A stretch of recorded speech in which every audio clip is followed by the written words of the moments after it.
Hey, everybody, and thanks for being here today. This is a bonus podcast episode, and we're going to start with a big shout out to Brian and Jeff from All In, the Addicted Gamblers podcast for inspiring all of us to join the gambling podcast community.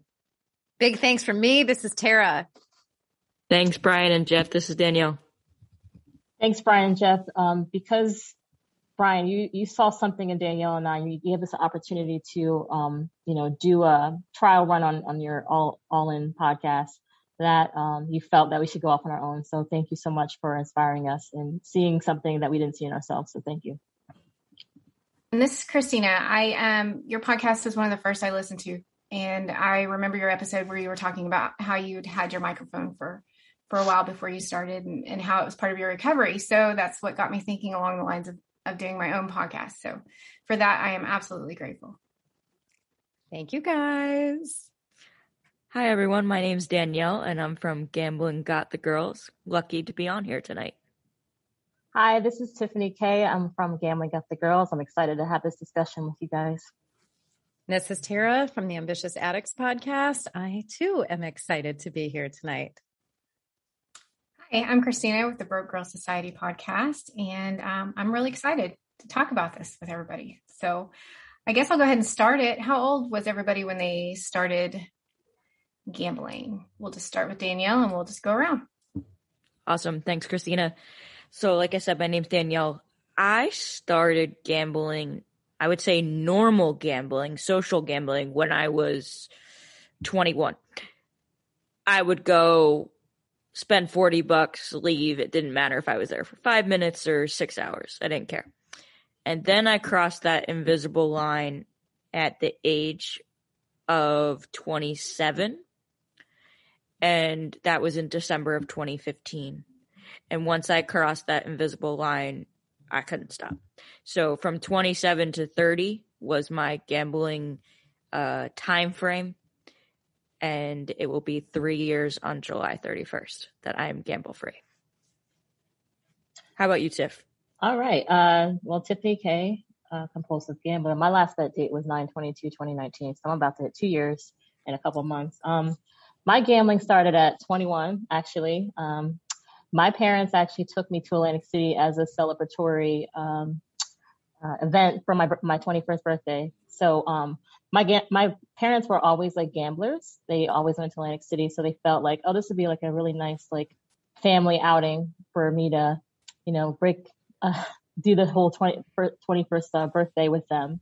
So I actually played a few slot machines. And on the way out, I actually won for $1,100.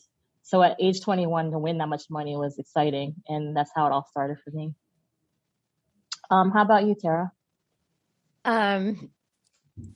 Terra, compulsive gambler. Date of my last bet was July 30th of 2016.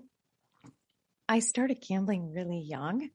When I talk, wagering within the household or on behalf of somebody in the household. So my grandpa took me to the VFW when he played poker with his war buddies and taught me how to play and let me in on the games. And we would play card games for money or potato chips or whatever from a really, really young age. Official gambling in a legal format, not stuff that was happening with my family. I would say right away at 18, that's the eligibility date here in Minnesota to gamble.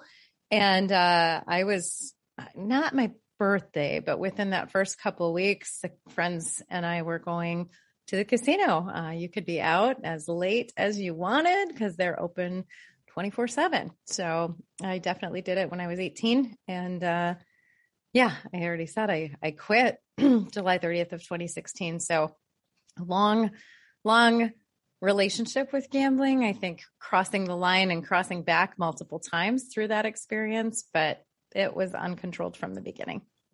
How about you, Christina? I think I'm the late bloomer here. I started gambling at 28, and I had just gone through a divorce, and all my friends were still married, and they had young kids at home, and so I was finding myself, alone and not much to do. So I started going to the casino, and I think, there was about a 15-year career with that. It wasn't all compulsively for 15 years. It just gradually got worse, and probably the last 6 to 7 being compulsively and detrimentally to me. So I actually, last bet was March 6th, 2021. So I am just over 4 months, bet free. So, that's really the gist of my story.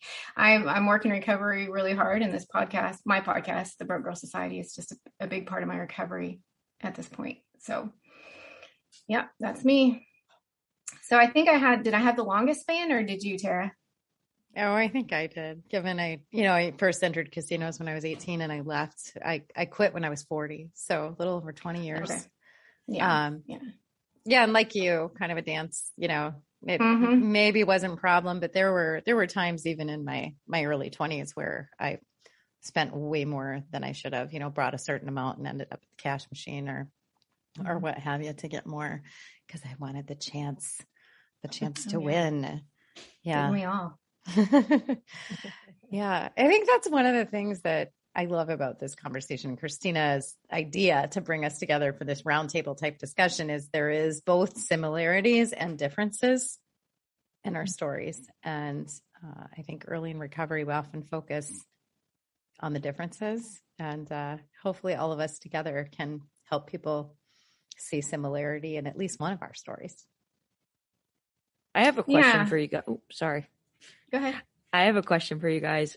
Were you primarily in the casino, or were you on your phone? I asked that because I was primarily on my phone. I actually hated the casino. I hated the lights and the sounds. I was very overstimulated, very anxious. Once I became compulsive, prior to that, I'd go and play poker tournaments, but once I became compulsive, I was very isolated. And I didn't want anyone to know what I was doing. I didn't ever want to go to the casino by myself. And because I just wanted to escape everything going on in my life, I turned to my phone, which was difficult because it was always by my side, including in the middle of the night. If I would wake up, it was right there. So were you guys mostly in person or on your phones? Have you talked about that? I was in person. In person. We online gambling isn't legal here in my state. So it's not, I'm sure it is an option somewhere, but I honestly never even knew about online gambling until I started the recovery groups and things like that. So I didn't even know that was an option. Thank goodness that I didn't know that was an option until I started recovery. But mine was definitely slots. And it's funny you say you didn't like to go alone, because that's exactly what I liked to do. Especially there at the end, I didn't want to take anybody because I didn't want anybody to make me leave. So, yeah, it's my story. I'm going to add to that because I totally am with you, Christina, on that thing. Because for me, going to the casino was like my me time. Like I felt like this sense of entitlement, like I earned this, I have the right to do this. Because in my situation, I don't have a spouse, I don't have like children, so really I'm not affecting anyone. So why not? You know what I mean? So it was kind of like, it was a way for me to like do the whole big shotism, because I'm a very reserved person. So going to the casino and just kind of just gambling like recklessly was like an alter ego for me, because I'm not like that in real life. Like I'm like a nerd. I'm like a sciencey nerd, but like as a compulsive gambler, it was like I was a big shot, I just knew how to like read the machines and when things were hot. And then, I would kind of like bond with, not really bond, but I would see like regulars, and I felt like I was with my people, you know what I'm saying? Because I just saw the same people. So I felt like in a weird way, they were family for me. And I just love that. I just loved like just doing my own thing. I'm kind of like that anyway, just, going on my own. But like in the casino, it's not weird. Like going to the movies is weird. Going out to dinner is weird. But like going to the casino, it's like no one cares. So like I love that. I was not a social gambler. So. And I'd say, interesting that I'm going last. It was a little bit of both for me, but my engaging on the phone was not a betting action. It was a research, a reading, a testing, a theory, thinking I knew there was some kind of a system. So I would practice like counting blackjack, counting cards on a blackjack for no money app, I could lose hours in a game like Candy Crush or something. And I might have paid the extra to get more lives so that I could keep playing. We're not talking about a lot of monetary investment, but we are talking about a compulsive behavior. Like, ooh, I want to keep playing. I can't wait the 24 hours to get 5 lives. So I'm just going to buy a bunch of lives or whatever. That was a compulsive behavior that I can see now, definitely connected to the gambling. And so there were these peaks and valleys of if I was getting in-person time, and I played kind of everything.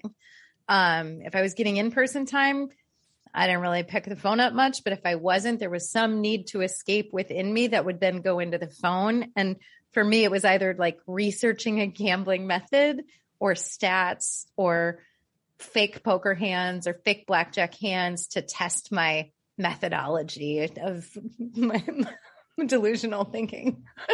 Now that I giggle about it now because it just seems so ridiculous how many hours I spent when I wasn't gambling, thinking about gambling and reading about books.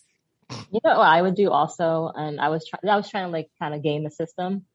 So I use comp cards with the slot machine. So what I would try to do is like flip slot dollars. So I would put the comp card in, just play off their money, right, and hope that I would hit off their money and not use my own. So I would rationalize like, oh, I didn't really like use my money because I didn't physically take it out and put it in the machine. It was casino money. So if I won off casino money, it was just like, oh, cool. I didn't actually spend anything, but it was just like me rationalizing this whole concept. And I just thought like, if I could get this down, this could be my side hustle. I could like just flip casino dollars and make money as like a side hustle or a second job. I was really delusional because a lot of times that didn't work. Like sometimes rare times it worked, but most of the time I would just blow through the count dollars and just actually put my money in because it would go so quickly. I didn't want to leave the casino after being there for like an hour. It's like I came all this way, so I wanted to stay and continue gambling. It's funny that you say it like that, but let's talk about how we justify things as a game. Honestly, like a lot of people, my biggest thing when I was trying to start my recovery was just finding somebody who understood, because the things that we tell ourselves while we're gambling, justifying the money, justifying just the actions that we took to, like transferring or sitting at the ATM waiting for midnight to turn so I could pull more money out. Just those crazy things that we try and rationalize, that somebody who doesn't struggle with this addiction or hasn't struggled with this addiction, they just think we're nuts, They're like, who does that? Yeah. They're like that. That's what I used to think before I became an addict. I used to think these people were crazy for doing these things, and then I did them myself. Yep. I know for me, I would rationalize spending an entire paycheck, knowing that I had savings. And I used to think like, okay, well, if I spent this, but I really only need this for my bills, and I have all this extra money, that extra money disappeared by the time I stopped gambling. We had nothing. I mean zero. I actually think one of the accounts was negative. And I used to rationalize getting those payday loans. I took a 401 a loan off my 403B from work, and I would sit up at night doing the math in my head, knowing how much I made at work every 2 weeks, and that I could afford taking 4 different loans. And I told myself after the first one, that's it, I'm done.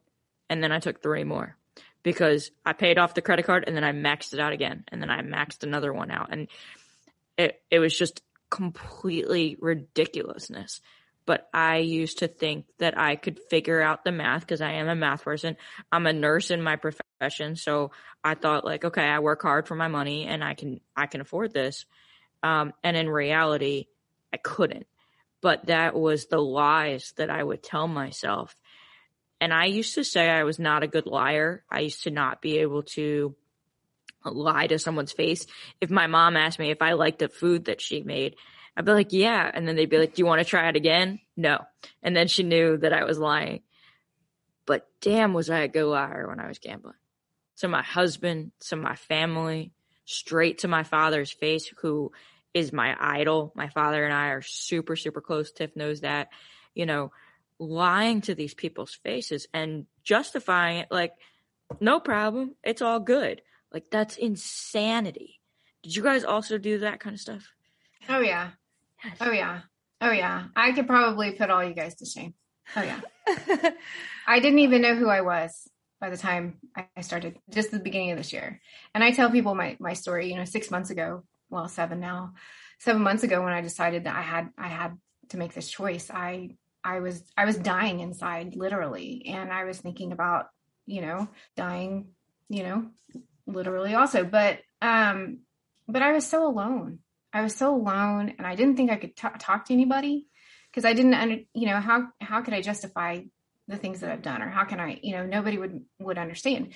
And so, yeah, I mean, it's just like, how can I justify everything I did just to stay in this cycle. So it was just, yeah, that's why I talk about how we rationalize and justify the things that we say do. Yeah. For me, on the justification thing, I justified it in so many different ways. Oh, I make a good living. It'll be fine. I'm going to win. You know, eventually it's going to hit. I'm going to hit, and I'm going to be able to fix all the devastation.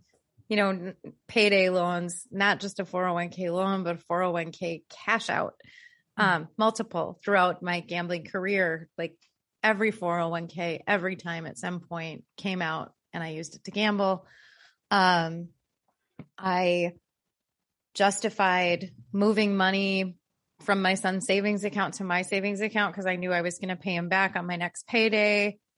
All that, like, an addicted person does that, right? And I justified a whole lot of things that I never thought I would justify. And yeah, the lying. And the biggest lie I told, and Christina and I talk about this a lot, is that I was fine. You know, I had this mask of like, I'm a girl who is professional and high achieving and super independent and doesn't need anybody. And all that was just BS. And I needed people, and I was yearning for connection, and I was yearning for true connection, not false intimacy with other human beings. And I was trying to manufacture that. In addition to the escape, I was trying to manufacture that. Tiffany, like you said, like my people at the casino, right? They spoke the same language as me. They had the same silly behaviors. You know, we all had our little quirks of how we might interact with a slot machine or a dealer or table talk or whatever, depending on the game I was playing. But there were these routines. So I would either go to the casino to be social, and I would choose a certain game that allowed me to do that, or to escape, and I would choose a certain game that allowed me to do that. And I would justify it in a similar way. Like, this is my time. Like, this is for me. Like, no one else, you know, no one else is being harmed. Well, there were plenty of people being harmed by my lack of presence in relationship with them. Employer, family, what have you. I know I justified my gambling because, you know, being compulsive with gambling, I was also compulsive with work. So I use work as like a means of funding my gambling. So I never had to take out loans or anything like that. But I just purposely worked to fund my gambling, but also kind of give me an alibi as to where I was. So like I would work late and say, hey, I would say I was working late and really be at the casino. That was kind of like my alibi, because I always was like a person who worked a lot because, you know, I didn't really have good connections with family and friends when I was gambling. So like people like always knew I was like a worker. So like for me to say, oh, I'm working extra hours, like no one would bat an eyelash about that. But meanwhile, I would be like at the casino, like gambling. And then I would just like lie and say, oh, I was at work. So that's how I would justify, you know, losing so much money, because it's like, oh, I'll just work overtime. It's fine. Whatever. And I work so hard, I deserve a break. Let off steam. Yeah, I can relate to the working so much and putting a lot of effort into work too. I mean, sometimes it was work stress and overwhelm. That was made me think I deserved time gambling. And I wasn't like exactly efficient at work. It was just a means to like make extra money. If anything, I became less efficient. It was more like at any means necessary. I need to like work extra hours and like kind of chinch and cheat here and there to stretch my time. So I didn't necessarily like work more. I pretended to work more too. It wasn't like, I wasn't truly working like productively. It was just, hey, I'm kind of stealing time here, but I have to make it look like I'm working. Because your mind wasn't on work. It was on gambling. Okay, so we may not have been on the casino app or at the casino every day, but our minds were on it all the time. Or on the money. Or the planning, or Right. Or how am I going to pay this, or robbing Peter. It kills your ambition. Yes. Yeah. Ambition and efficiency. It kills your ambition. Yeah. To do anything. 20 questions. 20 questions. Yeah. That's what I was thinking about. Yeah, for sure. 20 questions. But here's another thing that's kind of come up with all of us that I see is a lot of people have a misconception of gambling addicts, don't they? They think that gambling addicts are degenerate moralists. But what they don't really know is that gambling addicts, I would say as a whole, are extremely intelligent. Usually, professional, and, we have good jobs. And I would say as a whole, if you kind of looked at compulsive gamblers, men and women, they are a working professional group. And I think I don't understand where the misconception is coming from, because even if you think about GA, and when GA started, it was the working class man, so I'm kind of not sure where the misconception is. Did you have a misconception originally prior to coming into recovery of what the compulsive gambler looked like? Knowing now who we are, did you have an opposite? I never even thought process? about it. Okay. I thought about. I never even thought about it because, I didn't even know compulsive gamblers existed before I acknowledged that I was an addict and came into the recovery, tried to find recovery, and discovered that compulsive gambling is an addiction. I didn't even know. I'd never come across stories or anything like that. I know that I'm naive, especially spending 15 years in it, but I never once came across a gambling addict. I never once talked to a gambling addict and heard their story and well, not that you know of. Not that you know of. Not that I know of. That's right. That's exactly right. Good point. We're good at lying. Yeah, we're great. Very well.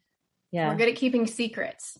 Yes. Master I actually had the misconception originally when I was going to my first meeting that I was going to find these degenerate people and they are not smart and they're not hardworking and I'm not going to relate to them. And I laugh at it now because my father's in the program. Now, he doesn't actively go to meetings anymore, but he was active for meetings for 25 years. He's my idol. He's the most hardworking man I've ever met in my life. So I knew he was a compulsive gambler, but yet I still had this thought of what compulsive gamblers were. And then when I entered the meeting and found out my sponsor was also in the health field, who became my sponsor, I waited 30 days and then asked her. It felt like I was asking someone to prom or something like that, asking her to be my sponsor. But I just felt immediately at home and at peace and understanding that everyone in these rooms is just like you and me. We're not any different. Yes, we may have different stories, but the kinds of people that we are, the kinds of things that we did are not because we're bad people. It's because we have an addiction that made us do these things, but not because we're bad people. We see the good in all these people being in recovery now. I had a thought. Did I just cut them off? I'm sorry. I don't want to lose the thumb. I just want to blurt it out. But the whole degenerate gambler thing, I think because gambling has evolved into something more pop culture than it used to be, I think we're still stuck in that old image of what gamblers used to be. They used to be degenerate, no good thugs. And now that with the evolution of gambling being so acceptable and so sociable, that people have not evolved the image of what gamblers are now. So it's there's this disconnect between what used to be and what is now. That's what I think. That makes a lot of sense. Yeah. And where did that image come from, right? Is that a media thing? Is that what we were getting in movies? Where did that come from? I'm not sure. I did know, it's a weird thing, but there was this couple that I worked with in a very professional setting we didn't work together, same department, same team, but we worked in the same organization and we were on smoke breaks together. And we would talk about going to the casino, and I had run into them a couple times at the casino. So there were a group of us that were hanging out at a picnic table one day, and one of them said, yeah, I think I go too much. I started going to these meetings, and I sometimes go to those meetings, and then I go back to the casino, and yeah, there's these groups. So I kind of knew in the back of my head that there was a 12-step program for gambling. And I also knew a lot of people who had recovered through other 12-step programs having success. So when I finally came to the conclusion that I needed help and was willing to get help, I knew what to search for. So that's, but I didn't have that degenerate viewpoint because the people that I was conversing with about this were high, these are people with director and VP level titles in a Fortune 50 organization. So I didn't have that perception necessarily that gamblers were degenerate, but I could see how that may have been it. I don't know. And I totally had a crush on Matt Damon in Rounders. So there was that. I didn't think he was a degenerate. He was an aspiring lawyer, right? Isn't that what he was trying to? Yeah. Well, I feel like Hollywood romanticizes it too. Totally. It's oh, you're so badass. You're such a, I'm just thinking about the James Bond movie, the casino movie, Casino Royale. Oh my gosh, they make it look so sexy. Or what is that scene? There's a scene in this, it's an old Angelina Jolie, Antonio Banderas movie, and there's a poker game going and she's like signaling around the room. Totally sidetracking our conversation. But that scene makes it look so hot and sexy and like a thing that you could even, I don't know, like jive with your partner on, although they were being criminal. And I can't remember the name of that movie. I know Original Sin. Yes. Yeah. That movie's good. Yeah. Got it before I did. I was just Googling it. And I think that's why it's so important that we do these podcasts and that we talk about this because, there are so many different ideas of what a compulsive gambler is, and there's so many different misconceptions on recovery for compulsive gambling. They think that necessarily GA is the only way, and it's not. I deal a lot with women who don't want to do GA because they don't feel comfortable or for whatever reason, and we all know the list, but and so they think it's the only way that they can get the help that they need. And because I'm not any just one way, I do a bunch of different things. How do you do it, Danielle? How did you work your recovery? That's a good question. So, actually up until last March, all I did was GA meetings. I was going to 3 a week, and then I had major surgery and was out of commission for 2 weeks, I think. I was in the ICU for a few days and then onto the floor. So I was out of meetings for at least 2 weeks. And then COVID hit. So I was recovering from lung surgery with COVID hitting. I didn't have COVID, but COVID started. And my sponsor told me about Tiffany, who wanted to develop some kind of women's meeting. And I was like, oh, that's a great idea. So I called her and we talked for like an hour and a half that night on the phone. It turns out we had met once or twice at our inner group. And then she got me into our WhatsApp group that we have. And I added that to my recovery. We started doing podcasts on that. And then Tiff and I broke out on our own and started doing the Gambling Got the Girls podcast. So I went from just GA to GA, WhatsApp, podcasts. I had never heard of a podcast before I entered the WhatsApp group. And now I laugh because I listen to them and I participate in them. I had no idea. So I actually credit COVID and my surgery and my sponsor for connecting me with Tiffany in accelerating my recovery, because I'm sorry, I can't do phone meetings. I just can't do it. I cannot call in. I cannot focus. I need to see someone on a screen or see someone in person. but the phone just doesn't help me. I find it pointless. So why waste my time? Because guess what? I'm probably on my phone playing a game or something like that. Like, I don't want to sound mean, but that's just, I can't focus. So I needed other modes of recovery. And actually, Tiff and I did a podcast about different modalities of recovery. So that's how I did it. How about you? Yeah. How about you, Tiff? Oh yeah, just to piggyback off what Danielle was saying. Yeah, I think COVID was definitely a game changer in terms of my recovery because I was very much Mrs. GA too. I was like so like pro GA. If you don't do GA, like you're not really working recovery. And then you know, when COVID hit, you know, in my honest opinion, I felt like that organization dropped the ball. I'm just going to say that because there was no contingency plan. I felt like there were other programs that had something going virtually to continue with meetings because meetings are our lifeline. So I felt like our 12-step program like took forever to approve Zoom meetings in order for people to like have recovery. And it was very disappointing to me, really, because you know, COVID happened in March and the virtual meetings didn't get approved to November. That's way too long for people to wait and try to get to some type of recovery. So I credit COVID with forcing me to look to other options like podcasts, like Reddit. You know, I didn't even know what I heard about Reddit, but I didn't know there were like forums like talking about compulsive gambling. And there's like a lot of young people on Reddit, like teenagers in Europe, like because, you know, they gamble a lot younger overseas. And it was just eye-opening. And then, you know, reading about like, you know, books about compulsive gambling. There are so many tools to like beating this thing, and my eyes were open. So I'm actually pretty thankful for COVID because I have options now. I'm not pigeonholed into like one particular recovery tool. I can use multiple ones depending on like where I am or like how I'm feeling. If I want to like be around people, I go to a physical meeting.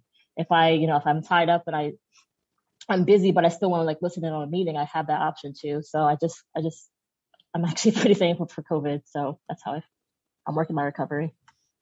Yeah, I've got some gratitude for COVID too. If it wasn't for COVID, I probably wouldn't have found Clubhouse, which is an audio only social media app. And I'm finding ways of connecting to recovery that I never imagined, right? So I'm connecting globally with people all across the world, and we're talking all recovery, all pathways, which has opened my eyes to, I guess, just this global perspective on all the challenges related to recovery from all the things. And that if we all align with our central mission, which seems to be, if we talk 12-step recovery, regardless of the program, there's so many of them for so many different addictions. But the central tenet is to reach the person who still suffers.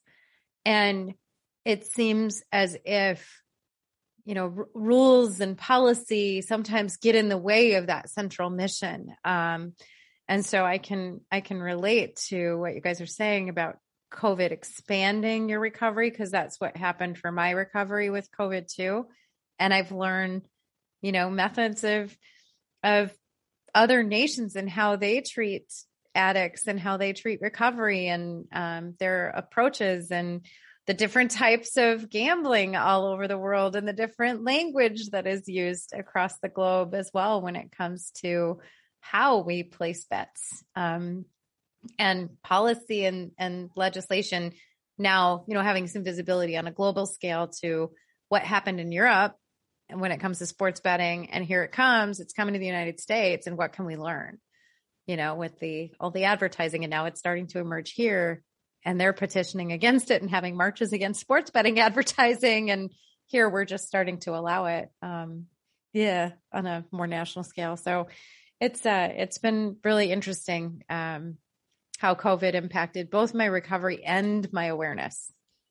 Yeah, I think for me, I started with GA. Well, I first started digging through like the social media groups, and somehow I came across gamblersinrecovery.com, and I jumped on a meeting, and I ended up in one that was like in Australia. and I met a guy on there, like an older gentleman that was like 20 years plus in recovery. I mean, I like crashed the meeting. I didn't know anything. I wasn't raised around addiction. So I seriously had no clue. And so he walked me through the whole step, and just talking to him, it gave me the courage to go to my first GA meeting. And I did. And I'm thankful. Those are my people.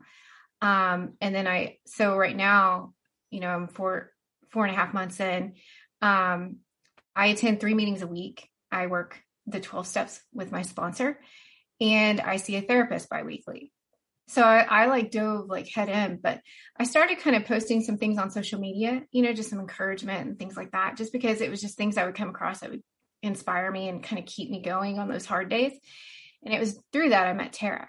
And so that's kind of our connection is like, I met her through that. She asked me to be on her podcast, and it's just been magic ever since. It's and a huge part of my recovery. So I'm my like affiliation sentences are going off. So I feel the need to say none of us represent Gamblers Anonymous, nor are we affiliated with Gamblers Anonymous, and want to make that distinction that the views that we express here are the opinions of our individual bodies and not representative of any of the recovery methodologies we talk about today, but just our personal experience. Wonderful point. Wonderful. Disclaimer. Yeah. Important. It's hard to talk about gambling recovery without talking about GA. I mean, it's just the core of it all. So it's hard for anybody really not to bring it in at some point in their recovery. So thanks for that. Yeah. And there's other 12-step programs too, that we've all kind of tested out.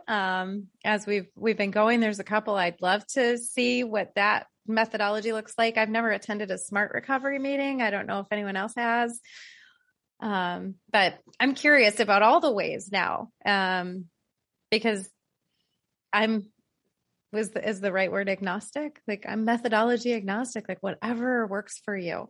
And I know Brian from All In, the Addicted Gamblers podcast, like he recovered with his podcast. That was his method this time around, and it's working for him. 5 years. Yeah. 5 years. I think 6 now. I think this is the 6th year. That's awesome. I was just going to ask you guys. So what are some challenges you have as a woman in recovery? Do you experience? I'll go first. This is Terra. Now I'm speaking like I'm in Clubhouse. When I'm done talking, I'll say I'm Terra and I'm done speaking. I would say one of the bigger challenges is talking about some of the things that were going on in personal relationships with a person of the opposite sex and not wanting or feeling safe to discuss that. Of course, feeling like I'm getting hit on has happened a couple of times.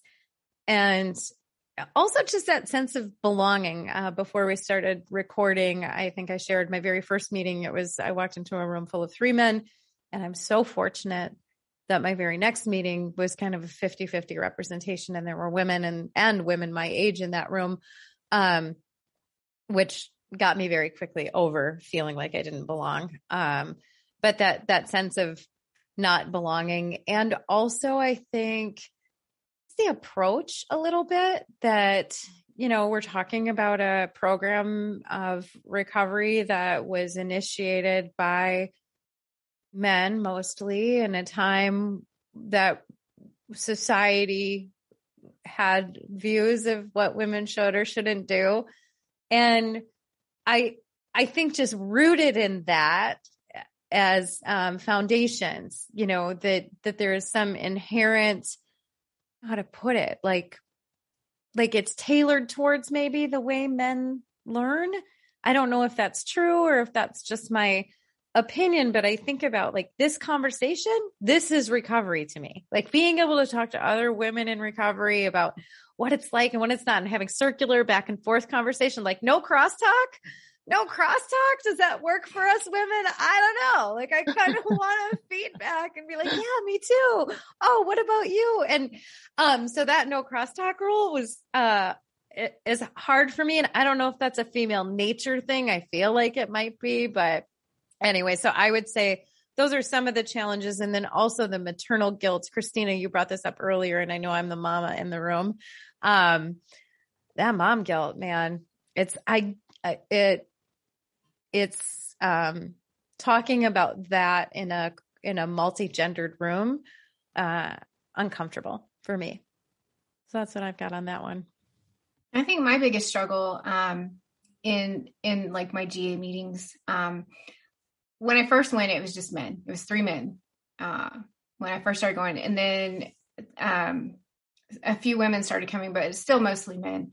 So like my biggest struggle right now, and I'll just be honest, is my husband and in my recovery. So it's hard for me to talk about that relationship in front of men, like, because they're not going to understand it. They're not going to understand the dynamic of it. So even in my Zoom meetings, because I do 2 additional Zoom meetings, it's just not the same. It's like men don't have that same, a majority of men, not all men, but a majority of men don't have that same kind of empathy or understanding towards that struggle, because we as women, we're such caretakers, and a lot of times we're taking care of everybody else, and we're taking care of everybody else's needs, that we neglect our own. And I think that's probably a common trait among most of us female gamblers, is that we've taken care of everybody else in our lives and neglected ourselves. And so it's kind of hard to kind of talk to a man like that too. Like, you know, they don't kind of see that. They see something completely different, and that's okay. I mean, it is, but yeah, I would definitely say connecting with other women has been the biggest heal, talking to other women and just knowing that I'm not alone, just knowing I'm not alone. And let me just say this, whenever I was first trying to start recovery, the only thing that I really wanted to hear from somebody was just, I understand. It's going to be okay. I understand. Not go to meetings, they work, go to meetings. You know, it's just like, I know what I need to do. I just need somebody to understand how I'm feeling, how scared I am. And so you don't really get that from a male dominated. I was just going to say, Danielle, you can go ahead, Tiff. No, go ahead. Okay. You sure? Okay. Yeah. I feel like I'm bogarting like between. Okay. Yeah. So that's why I was like interested in the women's preferred meeting. So there is one women's preferred meeting in our state of New Jersey, in Danielle and I's state of New Jersey, where I had that feeling of like, you know, in other rooms, I just lacked confidence. This was early on in recovery for me, where I felt like I couldn't share, or I would stutter, or I would just stop talking, and I just didn't know what to say. Like I was really bad at talking and giving therapy. But then I went to this women's meeting in New Jersey, and it just felt like home. I don't even know how to describe it, because I just felt like, I feel like representation matters, you know, and I just felt like I could openly share how I was truly feeling, and like have the women like kind of understand, you know what I mean? And it was freeing. It was very freeing.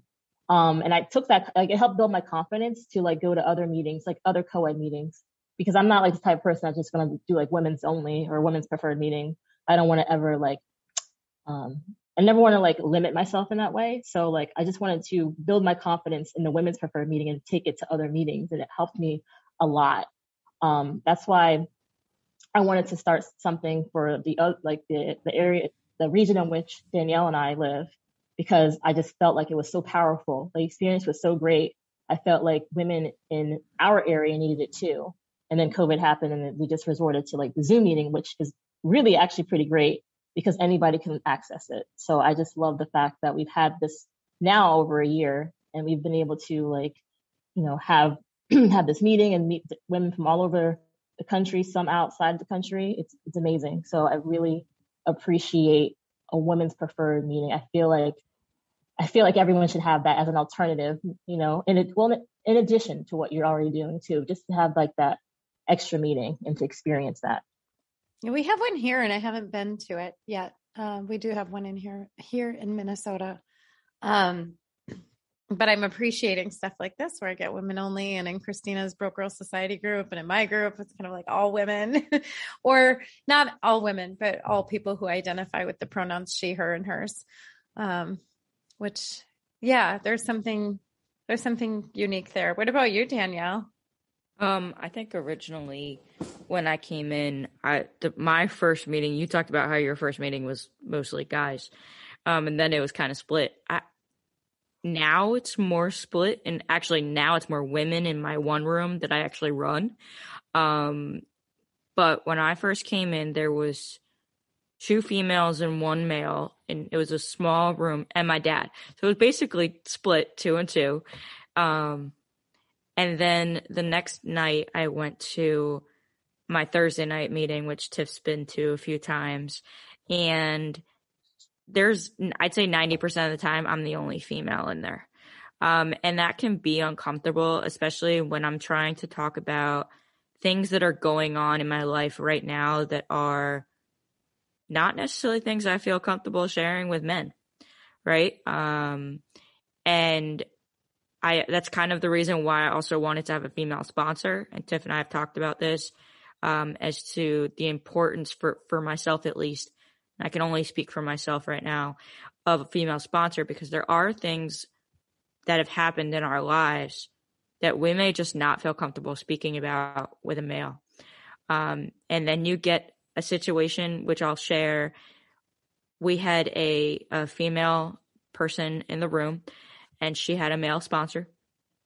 And that male sponsor's significant other basically told him that he had to stop sponsoring her because she felt that there was an alternative relationship going on. And it pushed this person fully out of recovery.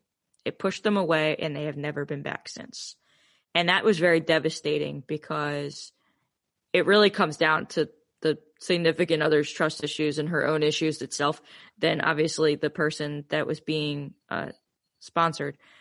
But I know for myself, certain reasons for recovery are related to a past history of mine that is difficult for me to talk about with men. That's affected my own relationships, including the one with my husband. It's had an impact on that relationship.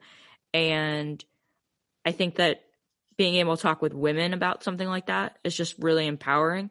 And from my experience, a lot of women share some similar experiences. Actually, there's a statistic that nearly 80% of women in addiction, no matter what kind of addiction, have experienced something.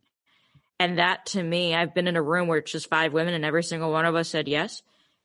And it just brought this sense of understanding way more than what a male would understand. And it's nothing against men. There's just some things that you can just talk to females about. Yeah, So I don't want to talk to men about my sexual trauma. Right. Period. Yep. Period. Or abusive relationships with men. Mm-hmm. Not even sexual in nature. Right. I don't want to discuss that I'll discuss it openly here in this forum, but I'm not digging, I'm not like describing in detail all my thoughts and feelings about it. I would not feel comfortable doing that with a man. And yet that's step 4 and 5 work that has to be done. Yep. I can't not do it. Those are the hardest steps, in my opinion. 4 Yeah. and 5. I'm stuck on 4 right now. And I think Tiff knows this. I mean, we've been talking about it for a long time, but I think it's because it makes you really look at things. Mm-hmm. And that's what I escaped from for 3 years while gambling. So now it's like, damn it, I have to actually look at this stuff. Yeah. And I mean, I actually at one point, I've had a male therapist for 10 years, except for PTSD, trauma, EMDR training. And besides that, I've had a male therapist. And in the beginning, my social worker had to actually go over and talk to the therapist and tell him my story because I was too afraid to talk to him. So, and it's something like I can share it with my sponsor. She's a female. Our age difference is nearly 40 years, but it's not about age in recovery. It's about the knowledge of people in recovery. It's not about the amount of time they have had in or their age difference between you guys. It's the fact that you feel comfortable with someone. And I felt comfortable with her, and that's what I needed. But you're right. I mean, I would not talk. And I'm very close with some of the males in my group, but it's not something that I would talk to them about. Yeah, I think the other thing that just came to me when we're thinking about the difference between men and women in communication, and this is something I dealt with in my professional life a lot, and I see it in recovery a little bit. I don't need someone mansplaining recovery to me, for lack of a better way to phrase it. Like, I understand the steps, and I understand the instructions, and I understand the intent, and I understand the rules of the meeting. I've had it happen where I've been pulled aside and, I don't know if you knew this, I don't know, like the sit still, look pretty, the comments about my looks, the shit that I don't need that in my recovery room. And I can cope or deal with it because I know that the only part of that equation I can control is me. And yet, if I don't have a woman only space to have conversation, wherever that might be, whether that's a 12-step room or something else I'm doing, I don't have a place to release and process that. Mm-hmm. So I do need a female only setting. And that used to be friends. And now I've got that in recovery community too. I think in another thing that a lot of people just don't talk about, because we just don't talk about it in this culture anyway, but it's how our cycles affect our gambling compulsions, and our recovery. Because, for me, when I first started recovery, the first 30 days was an emotional nightmare, emotional roller coaster. And then I didn't think about, not only am I dealing with the withdrawals from the dopamine high, I'm also dealing with, the hormonal issues of a cycle. And so it's like a double whammy. Well, men can't really empathize with that, can they? So that's something that, really isn't even talked about that much in the recovery community anyway, but it should be, I think, for women, maybe it'd give them a better understanding of why certain times of the month, their compulsion is worse than other times of the month.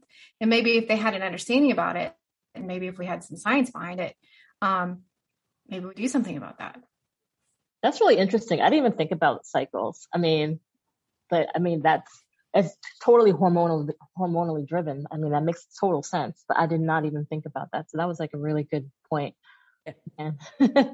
Not something that I would have thought about either, but now I'm like thinking back to recovery or to my addiction and going like, was there a difference? Like, I know I feel different, like mentally and physically. So why wouldn't it have been a difference with an addiction? Right? I may not be able to pinpoint it right now, but it had to have some impact. And does it have an impact in our recovery as well? Does it impact our want to go to meetings or our want to participate in meetings, or how open we are about listening to criticism that we may take differently at that point than we would at other times? Yeah, when you're tired and you're run down, or even just I've always been fairly even keeled, but some women aren't. I know women that have to go on Prozac a week before because of how their hormones affect them. So if you can imagine just the population of female gamblers, and it's like 1 week you can be like, you know what, I'm done. I'm not doing this. Like, cause we've all had those I'm done moments seems like every month, right? I'm done with this. I'm not coming back. And then it's like, a week or two later, you're like, your emotions are crazy, PMSing or whatever. And you're just like, I got to escape. I can handle this, and then you just become this emotional, overwhelmed mess and you need to escape. Right. So I feel that way with chocolate. It's like chocolate or gambling. I don't know. Like, I just need that thing. Why do I need dessert this week? Oh, next week it'll all come together and I'll understand why I wanted some dessert every day last week. Exactly. Funny. I think I definitely want to say, like, in my experience in recovery, the men struggle just as much with the emotional upheaval that happens in withdrawal, right? And like feeling the feelings. And also, we've been allowed to feel this set of emotions over here. It's been societally acceptable for me to cry, for me to, I don't, like, I can cry and my brother can be mad, and like, I wasn't allowed to be angry. So an emotion that I would want to silence or shut off then was angry. And everyone's training in their family settings, as well as society's expectations of expression of emotion as well. It all interplays. And I want to be fair to the men and acknowledge, like, yeah, we know you're dealing with this sudden onset of emotions you were avoiding as well. But I'm curious to know if they're avoiding a different set of emotions than we were avoiding. It seems like, and this is just anecdotal, that a lot of it is the same, but it just shows up differently. I think in men, I'm sorry, the ones that I talk with, I even have men in my Broke Girl Society group. Yeah. And I've actually talked to them about the emotional difference. And like a couple of them were just like, I felt down, like they felt down, but they didn't really have like the ups and downs. It was just more like just straight depression, just straight down. But and a lot of their issues were lack of success. They weren't as successful as they thought that they should be. And I would say that was probably in most of the men that I talk to now, that's where a lot of that comes from. I mean, that just seems to be the consensus with the handful that I know. I was just going to kind of piggyback on that. I feel like, and I'm not a man, but I feel like their depression comes from just like a failure to be a provider, maybe, because that's like males, like, role in society. So like, to kind of acknowledge and to accept the fact that you're powerless over essentially like your life. You cannot provide for your family. You can't provide for your spouse or your kids. You're like, you probably feel like a failure. Like as a man, I'm sure that there's like that whole dynamic that they're thinking in their heads. Like I cannot provide for my family. I'm worthless. I imagine that's how it is. I mean, I'm not a man, but from like the perspective of like what a man's role is in like today's society, I feel like they would have feelings of like failure. And I think too, that's a good point. I also think too that when growing up, we were always taught, like you said, that men can get angry, but they can't cry. First of all, I love men that cry. My husband cries. I think it's the best thing ever because I can't cry like I would like to. I've been able to, as I'm going through IVF, like all the fertility drugs and everything, they're making me a little bit more emotional at times. But from what I've understood and being in therapy for the last 15 years, essentially, is that men's depression comes out in anger. Women's depression comes out in the sadness. Mm-hmm. And it's the way we can actually learn to express it, but it's societal. Like if a man's gonna cry, like my husband cries in a movie, like I just think it's the best thing in the world.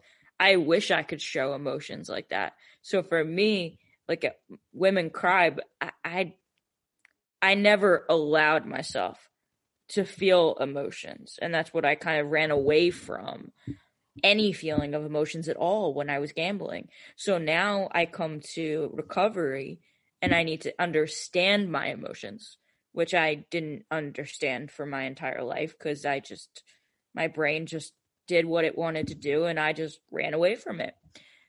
I now have to put a word to my emotions and my feelings. And sometimes I'll say, I'm just fogged out today or something like that. But in reality, there's something making me upset, but it takes a lot for me to be able to say, this is the emotion that I'm feeling. And my mom's therapist, who's a 12-step therapist, I called her a few weeks ago and we talked about, she goes, okay, so what's the emotion? I'm like, I need you to give me actual examples of emotions because I don't know how to actually describe it because I was so used to forever not feeling it that now that I feel it, it scares me a little bit. It scares me because I see the emotions in everyone else and I envy people. I envy them, but at the same time, I don't want to feel those things. That's why I ran away for such a long time. So my brain is very mixed about the ideal of emotions. That's where my brain's at right now. I pull out the feelings wheel with my clients. When we're doing coaching sessions, we talk a lot about the connection between our emotions. And I've got some clients who are thinkers who really need the guidance like you're talking about, right? How do I label this? Like what, I don't know this. It feels heavy. It feels hard. It feels cold. They can describe that and not put an emotional label to it. And it's, it's helping recovery has helped me do the same thing, Danielle, like put a label to the things that I was avoiding for so long, and being able to differentiate between sad and sadness and grief. Like I didn't know the difference. A lot of my story is a lot of death and not knowing how to cope with death, or even talk about the fact that I was sad and mad and lonely and all at the same time. And now now 5 years in, I'm like, okay, I think I understand my feelings wheel and like how to label these things, but it takes time. It does take time. I wasn't taught, I didn't have healthy modeling of how to cope with emotions. I mean, my parents were the kind of people who had a bad day, have a beer, had a bad week, have a beer, stressed out, have a drink. It's like, so the modeling I was given was to not cope, to not feel, to numb out. And so I, like you, just numbed all of them, or I manufactured excitement. I was chasing a thrill. Yeah. And I'm just going to say there's somebody in this group, I'm not naming names, but they like to tell me to sit with my feelings. I'm not naming names. I'm not putting that on anybody, but when I say something, she's like, hey, you need to sit with your feelings on this. And honestly, it's been the best advice I've ever gotten. Well, I think that's why we're all here. Why we're all doing what we're doing, right? Is to help the girl behind us. I don't care if that was a day before where we are in our journey or 5 years, whatever. Like I had to learn that, and I wasn't setting with anything. I was reacting and avoiding and suppressing. And now that I can take this menu of available emotions and go, okay, like you're here for a reason. These are a gift. These emotions that we get to feel them. That's a gift. That's a human gift. Our animals, I mean, they might get it, but we can think about our feelings, and animals don't get to think about their thinking or think about their feelings. And that's our evolution. And how do we then live into our maximum potential if we're turning off? For me, it was like 75% of the emotional human experience, right? I wanted to feel happy and I wanted to feel joyous, and I still want these emotions like all the time. But I recognize like, well, without sad, I don't get happy. And without, without freedom, I'm sorry. I was going to say, what do I get without freedom?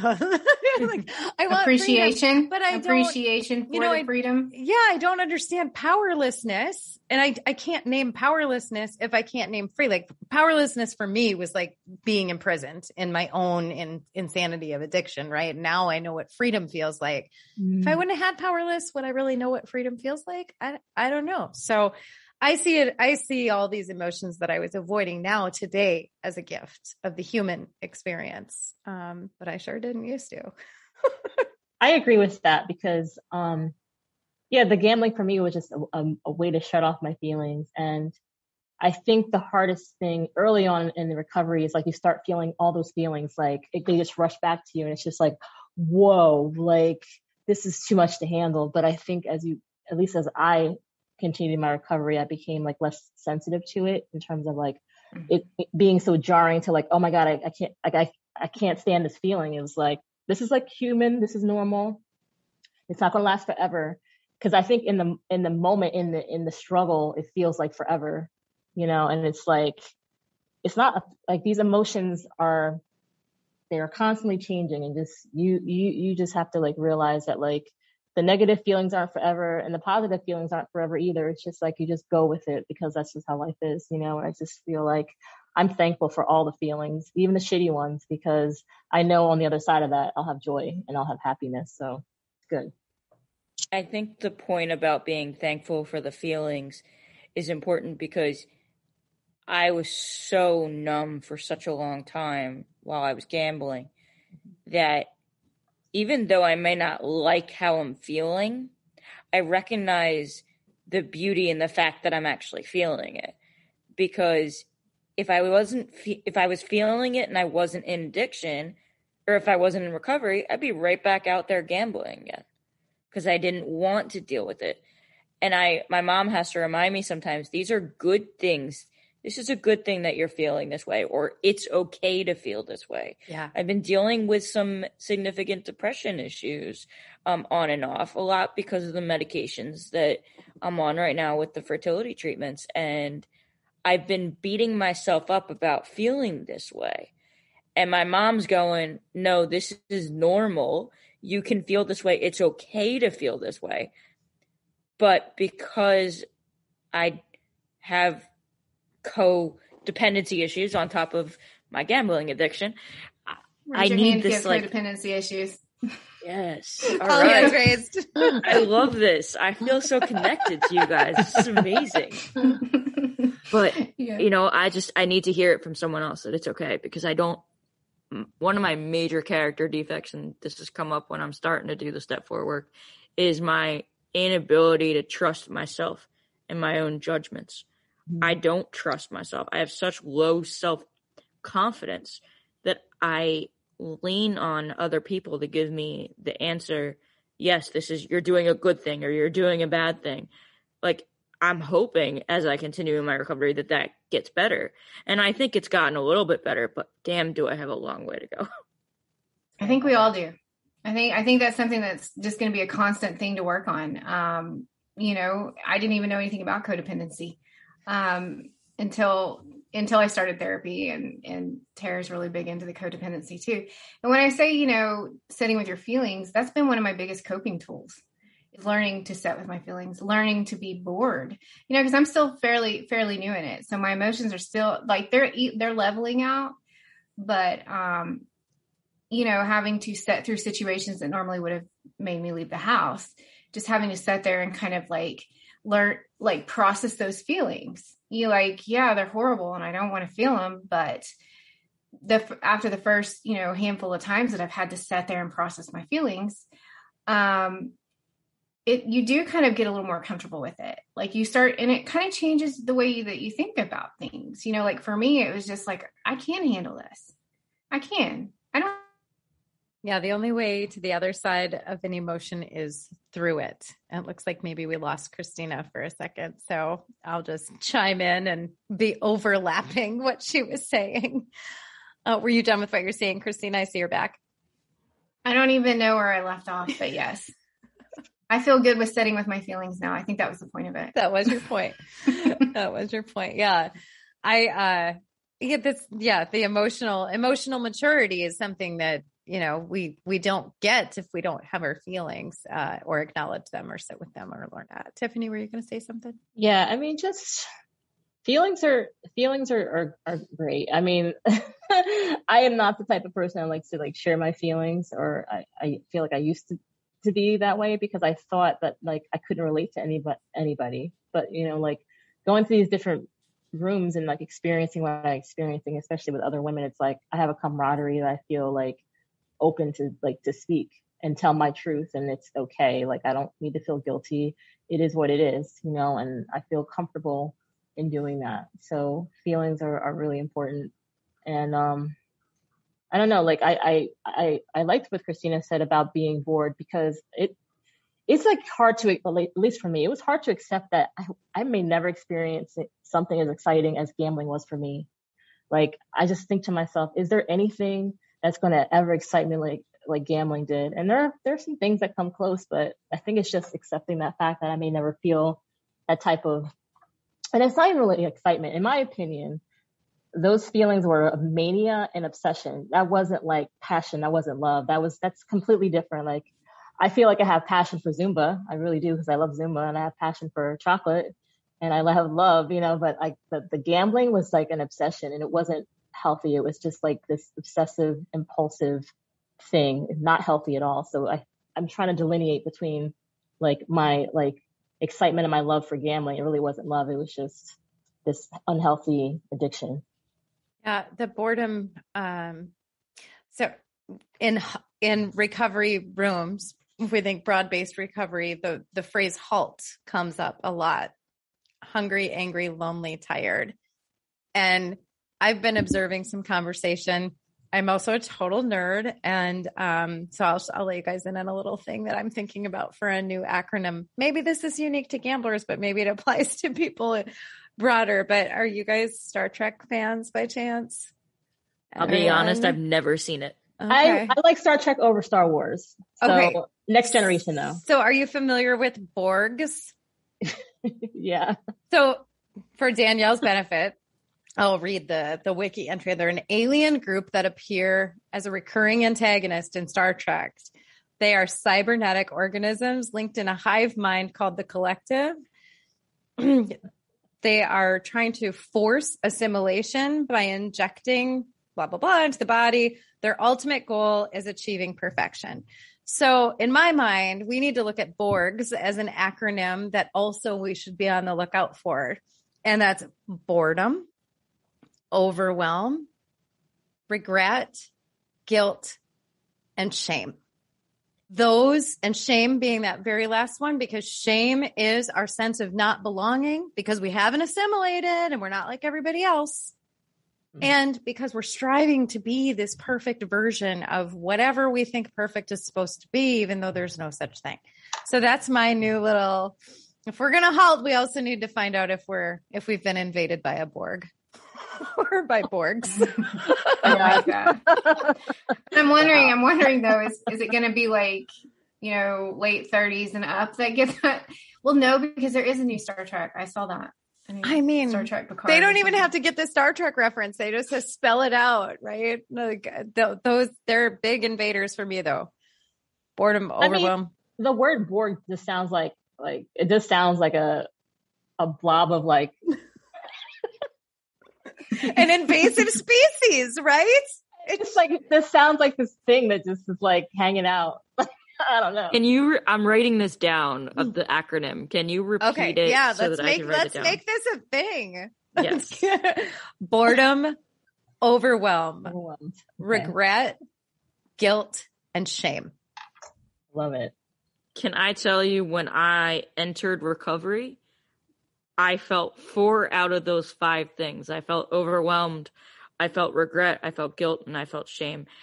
And it led me into a very dark place in the beginning of my recovery. Me too. And Christina, you kind of alluded to that in the beginning. And I think that it's important to recognize that those are normal feelings to have.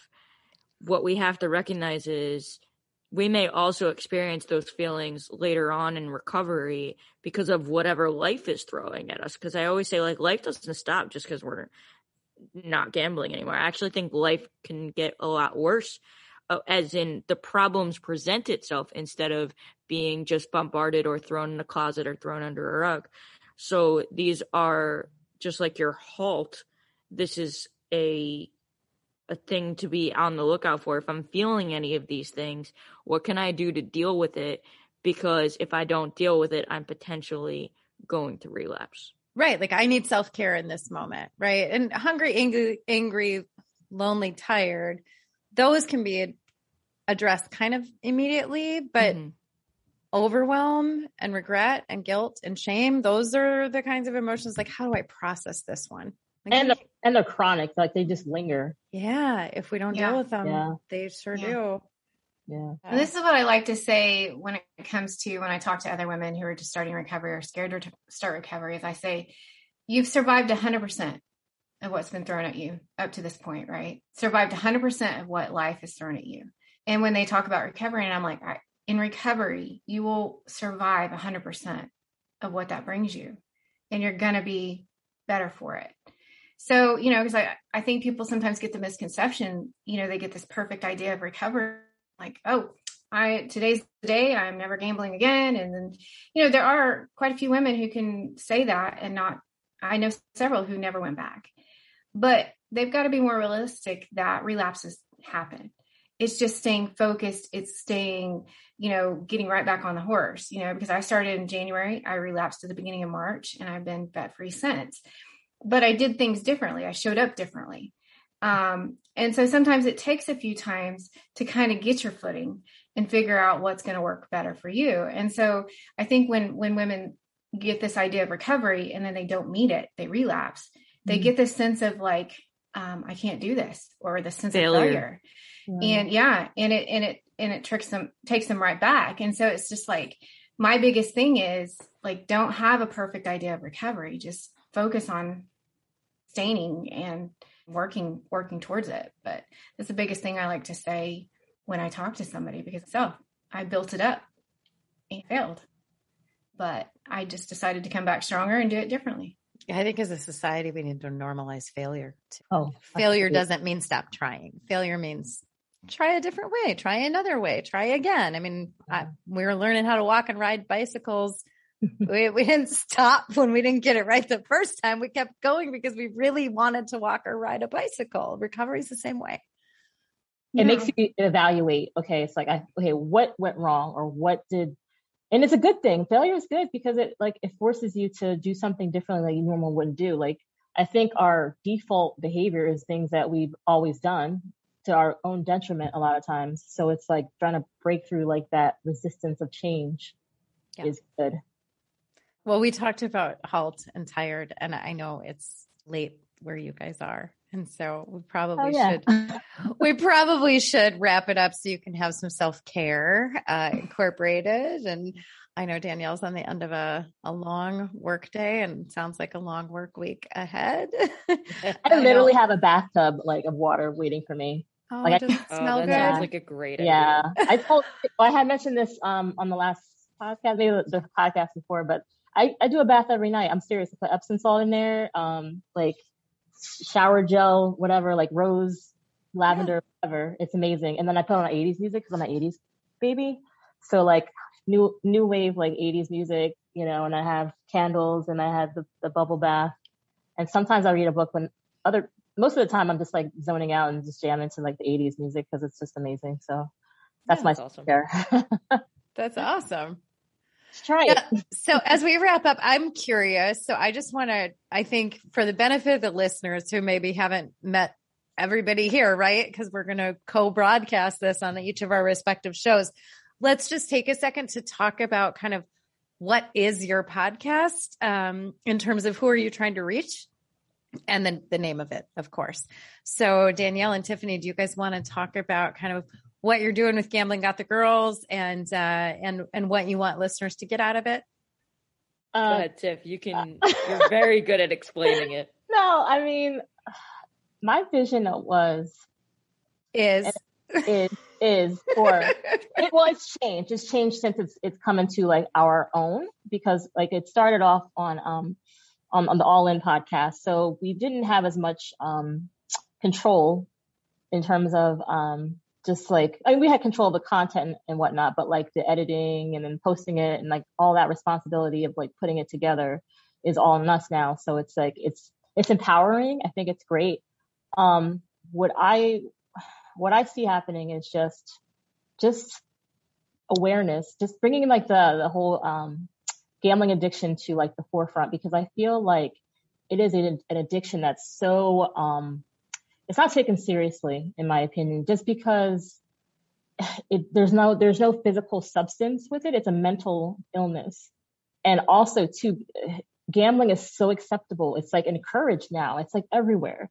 So like people, I think it's harder for people now to seek help because it is so acceptable. And I feel like people don't believe them, or they don't believe the seriousness of the addiction. They just say, oh, just stop. Like that's going to do something. So I just feel like the Gambling Got the Girls is a different perspective because we're talking about our gambling experience from a young woman's perspective. Now I'm African American, Danielle's Caucasian. So it's just like a really interesting, like demographically, like who we can reach. So it's just, that's what I see Gambling Got the Girls. And of course, we're not limiting ourselves to just having like females come onto the podcast. I want men on there too. I just feel like women for so long we didn't have a voice, or it's hard to explain. I just feel like with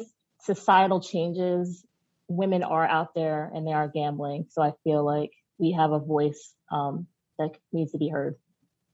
Awesome. Excellent. I agree. I totally Excellent agree. Tip. Yeah. And there's so many. I was talking to a friend before we got on this call today, and I was like, I'm so excited. It's like all women who podcast who are compulsive gamblers. And it's so exciting just to be, here with you guys tonight, guys, you ladies, ladies, gals, y'all, this evening, because representation does matter. And it's not about if the other podcasts are better. It's more voices and having more and more and more voices in the community of podcasts talking about gambling. And I'm so happy to see more women coming on and talking about gambling, the struggle with gambling and gambling recovery, and normalizing discussion about gambling addiction. And I'm glad to be in your company and excited for more of your podcast episodes. Christina, what about you? For me, the Broke Girl Society, it's really just about, I've got a real passion with reaching women who are kind of on the cusp of recovery, because I stayed there for so long. So it's really kind of important to me to kind of like share women who are in recovery and just women's stories in general. I just feel like the more we talk about it, the more stories we get out there, the more comfortable women who are hiding this secret and living these dual lives and scared to start recovery because they don't know what to expect. I think the more that all of us talk about it, the more that we all share our stories and the stories of other women who, or men, but for me, women who have started recovery and who are active in recovery. But even the women who are still gambling, but they know that it's becoming a problem, and they know that it's just only, this is something they need to address. So it's more of just getting it in their heads to kind of, start thinking about it. Because we're not going to be ready to start recovery until we start recovery. So until we're at that point. But if I had heard stories, I think of women struggling, and I just honestly didn't. And I think because it's so new in Oklahoma, comparatively to like New Jersey or places like that. I mean, I think it was early 2000s that casinos started here. So, and there's about one on every corner now. So, it's just not talked about. It's still really secretive here. I think if I'd heard stories of women's struggles with compulsive gambling, it may have changed things for others. So I'm definitely glad that we did this, and that there's more of us just talking about it and getting it out there and destigmatizing compulsive gambling in women. Yeah, me too. Love that. I'm so glad you brought us together for this conversation. Yes, thank Christina, you. thank you. And I'll close it out then with the Ambitious Addicts podcast as broad-based, talking about primarily women in recovery, but I talk about addiction recovery, embracing our ambition, and going after our dreams. So I do have some stories of recovery, and I do a little bit of talking about my personal story, as well as some coaching around goal setting and how to live into the future version of ourselves that we want to be in the world. Great. Wow. Awesome. Well, thank you all for being here. Thanks for listening. Yeah. Thank you. Thank you. Thank you for inviting us. Yes. All right, everybody have a great night. Have a good night. Night.